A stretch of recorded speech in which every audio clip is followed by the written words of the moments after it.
Hi friends, welcome to my channel. இன்றைக்கி நம்ம சேனலில் 8 மாதம் ஆயிடுச்சு அப்படின்னாலே நம்மளுக்கு குழந்தைக்கு டெலிவரி டேட் நம்மளுக்கு பக்கத்தில் வந்துடுச்சு. அதனால் 8 மாதத்துலேருந்து 9 மாதத்துக்குள்ளே நம்ம என்னெல்லாம் சாப்பிட்லாம் அப்படிங்கிறத பற்றி தான் பார்க்க போகிறோம். இதெல்லாம் நீங்கள் சாப்பிட்டிங்கனாலே உங்களுக்கு நார்மல் டெலிவரி ஆகிறதுக்கும் அதிகமான வாய்ப்புகள் இருக்குது. 8 மாதம் பிறந்துடுச்சுனாலே நம்மளுக்கு டெலிவரி டேட்டு பக்கத்தில் வந்துடுச்சு. அப்படிங்கும்போது நம்மளுக்கு டெலிவரி டயத்தில் நீர்ச்சத்து அதிகமாக நம்மளுக்கு தேவைப்படும் ஃப்ரெண்ட்ஸ். நீர்ச்சத்து குறைவாக இருந்துருச்சு அப்படின்னாலும் நம்மளுக்கு நார்மல் டெலிவரி ஆகாது. குழந்தைக்கு நீர்ச்சத்து பனிக்கூடத்தில் நீர்ச்சத்து கம்மியாக இருக்குமா, அதனால் ஆப்ரேஷன் பண்ணணும் அப்படின்லாம் சொல்லுவாங்க சில பேர்த்துக்கு. அதனால் நம்மளுக்கு நீர்ச்சத்து எப்படி நம்மளுக்கு அதிகரிக்கிறது அப்படிங்கிறத பார்த்தா, நம்ம நிறைய தண்ணி குடித்தாலே நீர்ச்சத்து அதிகரிக்கும் அப்படின்லாம் இல்லை. அதுக்கு நம்ம என்னென்ன எடுத்துக்கலாம் அப்படின்னு பார்த்திங்கன்னா, அதிகமான காய்கறிகள் கீரை வகைகள் சாப்பிட்ணும். அதில் நம்ம பச்சை காய்கறிகள் கீரைகள் அதிகமாக சாப்பிட்றதுனால தான் நம்மளுக்கு அந்த பனிக்கூடத்து நீரும் அந்த சத்தோடு சேர்த்து நம்மளுக்கு அதிகரிக்கும். நம்ம தண்ணியும் அதிகமாக குடிக்கணும். அதுக்குன்னு தண்ணி குடிக்காமலாம் இருக்கக்கூடாது ஃப்ரெண்ட்ஸ். தண்ணி நல்லா குடிக்கணும். தண்ணி குடிக்க குடிக்க தான் நம்ம உடல் நல்லா ஆரோக்கியமாக இருக்கும், குழந்தைக்கும் நல்லது. நம்ம நீர்ச்சத்து பனிக்கூட நீர் நீர்ச்சத்து அதிகரிக்கணும் அப்படின்னா நம்ம காய்கறிகள் நல்லா சேர்த்துக்கோங்க. சொரைக்காயெலாம் நல்லா சாப்பிடணும். அதெல்லாம் நல்ல தண்ணி சத்து உள்ளது. சொரைக்காய், வெள்ளரிக்காய் அந்த மாதிரி குலைவாக உள்ள காய்கறிகள்லாம் நீங்கள் அதிகமாக சேர்த்துக்கோங்க. அதுக்கப்புறம் கீரை நல்லா சாப்பிடுங்க. கீரை முருங்கைக்கீரை, பாலாக்கீரை, அந்த கீரையெல்லாம் நல்லா நீங்கள் வாரத்துக்கு ஒரு 2 டைம் இல்லை 3 டைமாவது நீங்கள் கீரை சாப்பிட்ணும். நீங்கள் முருங்கைக்கீரை உங்களுக்கு சாப்பிட்டா சில பேர்த்துக்கு அகத்திக்கீரை, முருங்கைக்கீரை எல்லாம் சாப்பிட்டிங்கன்னா கொஞ்சம் வயிற்றுப்போக்கு ஏற்படும். அப்படி உங்களுக்கு ஏற்பட்டுச்சுன்னா கொஞ்சம் அதை கம்மி பண்ணிக்கோங்க. பாலாக்கீரை சாப்பிடுங்க, அதுவும் ரொம்ப நல்லது தான். அதுக்கப்புறமா பசலிக்கீரையும் நீங்கள் எடுத்துக்கலாம். பசலிக்கீரையும் ரொம்ப நல்லது. அது நல்ல வலுவலுப்பான கீரை. அதை சாப்பிட்டிங்கனாலும் நார்மல் டெலிவரி ஆகிறதுக்கு ஒரு நல்ல வாய்ப்பை தரும். அதுக்கப்புறம் பார்த்திங்கன்னா, பழங்கள் நீங்கள் எடுத்துக்கணும். நல்லா மாதுளம்பழம் நீங்கள் சாப்பிடுங்க. மாதுளம்பழம் நம்மளுக்கு ரத்த அளவையும் நம்மளுக்கு அதிகரிக்கும். மாதுளம்பழம், அதுக்கப்புறம் அத்திப்பழம், பேரிச்சம்பழம், இந்த மாதிரி பழங்களை நீங்கள் சாப்பிடுங்க. இதை சாப்பிட்றதுனால ரத்தம் அதிகரிக்கும் உங்களுக்கு. அதுக்கப்புறம் என்ன பார்த்திங்கன்னா, நீங்கள் இந்த வேர்க்கடலை, பாதாம் பருப்பு, அந்த மாதிரி நட்ஸு வகைகள் நீங்கள் பாதாம் பருப்புலாம் ரொம்ப சாப்பிடக்கூடாது 8 மாதத்துக்கு மேலே. ஏன்னா குழந்த வெயிட் போட்டுரும். வெயிட் போட்டுட்டுனா நம்மளுக்கு நார்மல் டெலிவரிக்கு ரொம்ப கஷ்டமாக இருக்கும். ஏன்னா 8 பிறந்துருச்சுனாலே அதுக்கு மேலே இன்னும் கொஞ்சம் குழந்த நம்ம நட்ஸ் வகைகள் ரொம்ப சத்து கூடின பொருட்களாக நம்ம சாப்பிட்டோன்னா இன்னும் கொஞ்சம் வெயிட் போட்டுரும்.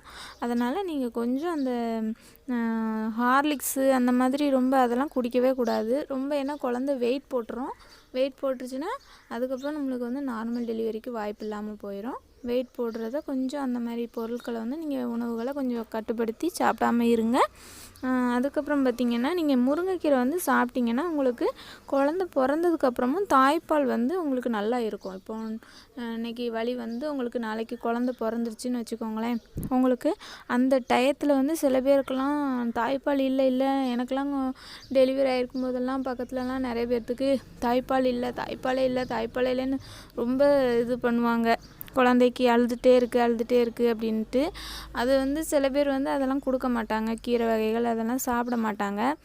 நான்லாம் நல்லா முருங்கைக்கீரை சேர்த்துக்கிடுவேன். முருங்கைக்கீரை நம்மளுக்கு ரொம்ப சத்து. நம்ம டெலிவரி டயத்தில் நம்ம மாதமாக இருக்கோன்னாலே நம்ம முருங்கைக்கீரை விடாமல் சாப்பிட்ணும் ஃப்ரெண்ட்ஸ். நீங்களும் முருங்கைக்கீரை அதிகமாக எடுத்துக்கோங்க. நல்ல பால் இருக்கும். எனக்கும் நல்ல குழந்தைகளுக்கும் நல்ல பால் இருந்துச்சு. அந்த குழந்த பிறந்த வீட்டுக்குள்ளெல்லாம் எனக்கு நல்ல பால் இருந்தது. ஹாஸ்பிட்டல்லையே நம்மளுக்கு நல்ல பால் வரும். அதனால் நீங்கள் முருங்கைக்கீரை நீங்கள் அதிகமாக எடுத்துக்கோங்க ஃப்ரெண்ட்ஸ். அதுக்கப்புறம் பார்த்திங்கன்னா, இந்த பொரிச்ச உணவுகள் நீங்கள் அதிகமாக எடுத்துக்கக்கூடாது.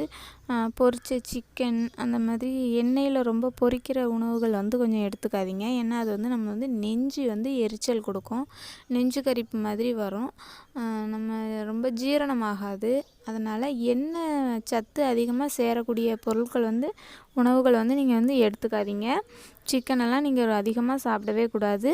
அதே போல் மீன்லாம் சாப்பிட்டிங்கன்னா குழம்புலாம் வச்சு சாப்பிடுங்க. அதிகமாக பொரித்து நீங்கள் எடுத்துக்க வேண்டாம். ஏன்னா அது எண்ணெய் சத்து உள்ளதாக இருக்கும். அதுவும் உங்களுக்கு ஜீரணம் ஆகாது. நெஞ்சு கரிச்சிக்கிட்டே இருக்கும், நெஞ்சு எரிச்சலாகவே இருக்கும். அதனால் நீங்கள் அந்த எண்ணெயில் பொரிச்சதெல்லாம் சாப்பிட வேணாம். அதுக்கப்புறமா பார்த்திங்கன்னா குழந்த வந்து வளர வளர வளர நம்மளுக்கு வந்து மலச்சிக்கல் வந்து அதிகமாக இருக்கும். அந்த மலச்சிக்கல் வந்து அதிகமாக இருக்கிறனால நம்ம இந்த பிஸ்கட் ஐட்டங்கள்லாம் நீங்கள் சாப்பிடவே வேணாம். ஏன்னா அது பிஸ்கட் வந்து கொஞ்சம் பிஸ்கட்டு அந்த மாதிரி நம்மளால் சோறு அதிகமாக சாப்பிட முடியலன்னு சில பேர் பால் டீயில் வந்து பிஸ்கட்டு பன்னு அந்த மாதிரி ஐட்டங்கள்லாம் நிறையா தொட்டு சாப்பிடுவாங்க. அந்த மாதிரிலாம் அதிகமாக எடுத்துக்க வேணாம். மலச்சிக்கல் அதிகமாக கொடுக்கும். முடிஞ்ச அளவுக்கு வாழைப்பழங்கள் வந்து நல்லா சாப்பிடுங்க. வாழைப்பழங்கள் வந்து நல்லா சாப்பிட்றதுனால நம்மளுக்கு சத்துக்களும் அதிகமாக இருக்கும். மலச்சிக்கல் வந்து நம்மளுக்கு வந்து ஏற்படாமல் இருக்கும். மறக்காமல் வாழைப்பழங்கள் வந்து நல்லா சாப்பிடுங்க ஃப்ரெண்ட்ஸ். அதுக்கப்புறமா பார்த்திங்கன்னா டீ காஃபி அதெல்லாம் ரொம்ப அதிகமாக சாப்பிட வேணாம். நீங்கள் அது குடிக்கணும் அப்படின்னு தோணுச்சுன்னா நீங்கள் வந்து சுக்கு காஃபி வந்து போட்டு குடிக்கணும். சுக்கு காஃபி வந்து நம்ம அடிக்கடி குடிக்கிறனால நம்மளுக்கு வந்து நார்மல் டெலிவரி ஆகிறதுக்கு அதிகமான வாய்ப்பு இருக்குது ஃப்ரெண்ட்ஸ். சுக்கு காஃபி வந்து நல்லா குடிங்க. நான்லாம் சாயந்தரம் ஆனாலே எங்கள் ஊரில் வந்து சுக்கு காஃபி விற்பாங்க. அதனால் நான் சாயந்தரம் சுக்கு காஃபி வந்து டெய்லி வாங்கி குடிப்பேன். எங்கள் அம்மா எப்படியாவது வாங்கிட்டு வந்துடுவாங்க.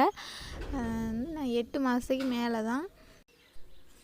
Okay friends, bye friends. இந்த பதிவு உங்களுக்கு பிடிச்சிருந்துச்சுன்னா லைக் பண்ணுங்கள், ஷேர் பண்ணுங்கள், மறக்காமல் சப்ஸ்கிரைப் பண்ணுங்கள் ஃப்ரெண்ட்ஸ்.